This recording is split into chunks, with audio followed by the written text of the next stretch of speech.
एक तो कोरोना ने एक ज़िंदगी में पहली बार एक काम करा है जो किसी ने नहीं कराया। दादा दादी बच्चा बच्ची पदा पदा घर बैठ के एक दूसरे का मुंह देख रहे हैं। अरे पर वही मेरे कोरोना ने दादाजी सर एक और ऐसे काम हैं। कर दिया। और सुबह भागते हैं काम पे, रात को आते हैं, बच्चा सो जाता है। पर कोरोना एक और काम किया ना सर, सबको मोबाइल पे भी डाल दिया। उसमें भी यस यूर राइट, उसके अंदर भी बहुत कुछ बड़ा है। कोरोना ने ऑनलाइन काम करवाना चाहा। जी जी। IRR की दर क्या है, क्यों जानना ज़रूरी है किसी पॉलिसी लेने से पहले? IRR क्या होता है? देखिए सर क्या होता है, मैं आपको, ये बड़ा इंटरेस्टिंग केस है। जैसे आपके कोई दोस्त आए होंगे आपको मिलने जो बीमा बेचते थे, वो आएंगे बोलेंगे मुकेश जी ये लाख रुपए आप डालिए अगले 10 साल तक, ठीक है, लाख डालते जाइए। लाख डालते रहिए, और उसके बाद जो है अगले 10 साल आप कुछ मत डालिए, और 20 साल के बाद हम आपको समझिए 25 लाख रुपए दे देंगे। जो ज़्यादा 10 डाला आपने 25 को मिला। कितने साल के बाद? ये 20 साल के बाद। 20 साल के और धीरे धीरे डालना है, एक मुश्त नहीं डालना है। आज एक डालना है, अगले साल एक डालना है, फिर एक डालना है। अब सर आप देखिए, आपको बड़ा अच्छा लगेगा, आपको वाह यार 10 दिया 25 मिला, 25 हो गया, और ऊपर से धीरे धीरे दिया।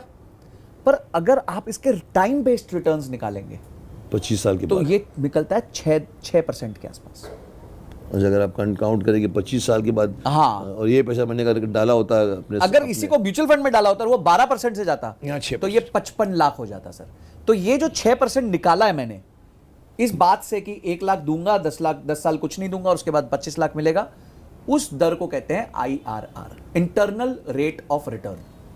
और इंटरनल रेट ऑफ रिटर्न जो है वो ये बताता है कि समय के हिसाब से आपने जो निवेश किया है उस पर आपको क्या ब्याज दर एक तरीके से मिल रही है। कंपेयर करो इसके साथ और उसके साथ। म्यूचुअल अब आपके पास मल्टीपल प्रोडक्ट्स हैं, आप FD के साथ कंपेयर कर लीजिए, आप क्या कहते हैं म्यूचुअल फंड्स के साथ कंपेयर कर लीजिए, आप स्टॉक्स के साथ कंपेयर, जो भी चीज आपको। तो फिर वहाँ क्यों लालच में? लालच सर वहां क्या है ना, एक तो दोस्ती यारी होती है, दोस्त आ एक जाता तुम है। मान गए, जैसे मैं मान गया। हाँ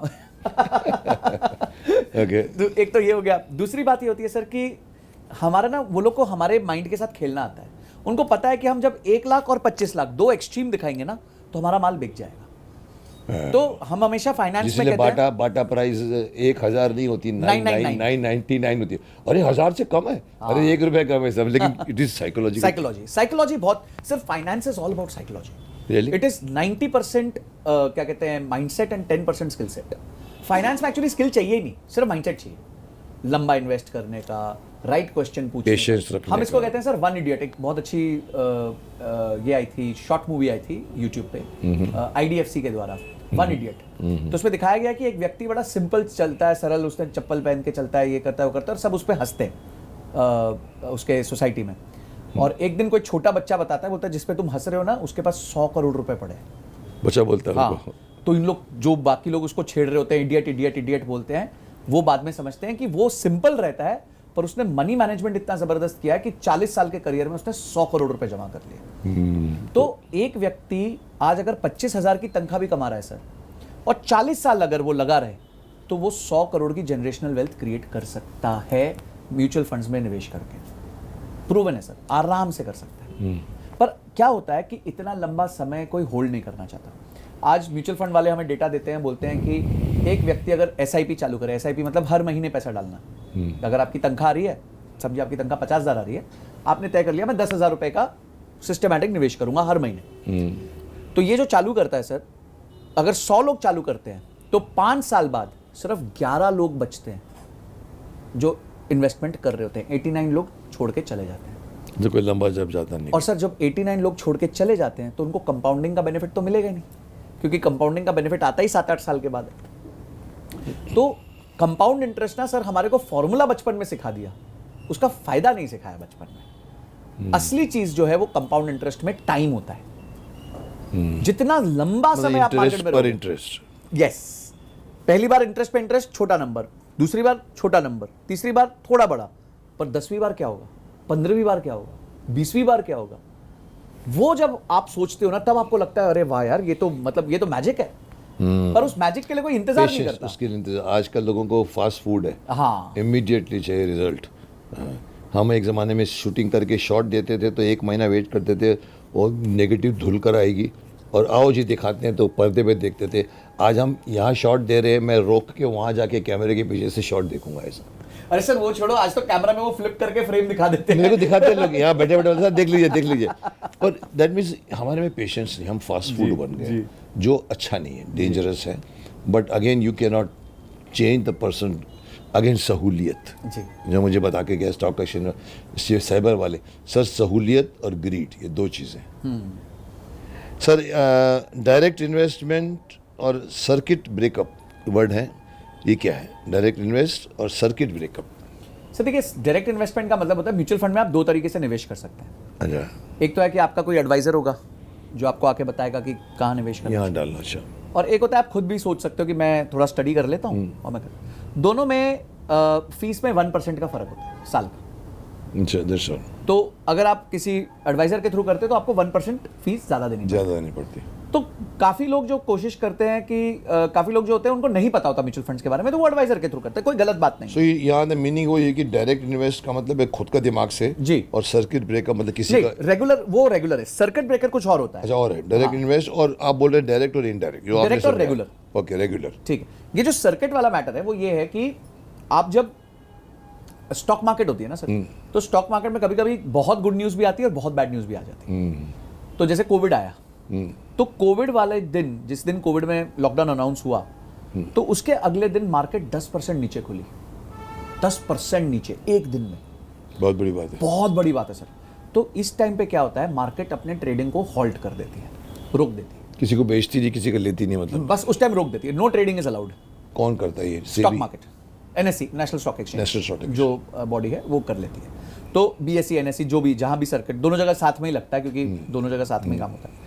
तो दोनों जगह सर्किट लग जाता है। फिर उसके बाद थोड़े टाइम बाद वो सर्किट को खोलते हैं, फिर भी अगर मार्केट फटाक से 15% गिर गई, 5% और गिर गई, फिर रोक देते हैं। तो यही ऊपर में भी होता है। वो कभी अपने भलाई के लिए कर रहे होते हैं या निवेशक होकर भलाई, निवेशक, क्योंकि ऐसा ना हो जाए कि बेचारे लुट के बर्बाद हो लुट के, तो इतनी सिंपत्ति है उनकी। हाँ, इतनी सिंपैथी है। ओके, तो ये बात है, तो ये इसमें ये फर्क है जी। इन्वेस्टमेंट के नाम पर ठगी भी हो रही है, लुभावनी स्कीम लाई जाती है, और आप पर आरोप है कि आप लोगों को गुमराह भी कर रहे हैं। अच्छा, 500 रुपए से करोड़पति बनाने का दावा करते हैं। क्या है इंडेक्स इन्वेस्टमेंट? ऐसे और भी कई स्कीम हैं जो कम पैसा लगाकर भी एक गरीब वर्ग अपनी इन्वेस्टमेंट चालू रख सके। ऐसे कौन सी स्कीम है क्या जो, तो ये लुभावनी स्कीम से बचना चाहिए, आप बोलना चाहते? देखिए सर, मैं एक बात कहता हूँ कि जंगल में सुंदर लड़की चुड़ैल होती है। क्या बात है? जंगल में सुंदर लड़की चुड़ैल होती है। तो यानी कि वो आपका मन लुभाने आई है सुंदर बन के। अगर जंगल में इतनी खूबसूरत कहाँ से आ जाएगी? कहाँ से सोचना चाहिए दिमाग। हाँ। कहीं ना कहीं किसी ने भेजा इसको। यस। तो इसलिए आपको जब भी कोई ऐसी लुभावनी स्कीम दे जो मार्केट से परे है, तो वो मतलब असत्य है, मतलब ज्यादातर उसमें सत्य नहीं होगा। बट एक चीज है जो sir long term wealth creation कर सकती है, वो है consistent investment for a long time.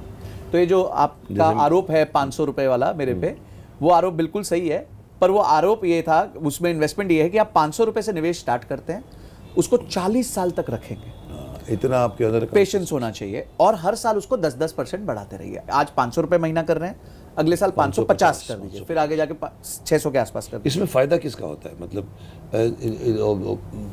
I want to know, दोनों का क्या है? जो 500 का, 550 का, फिर आगे करते करते 10 इतने साल तक कंसिस्टेंसी करता है, and up paying may be 5 crore.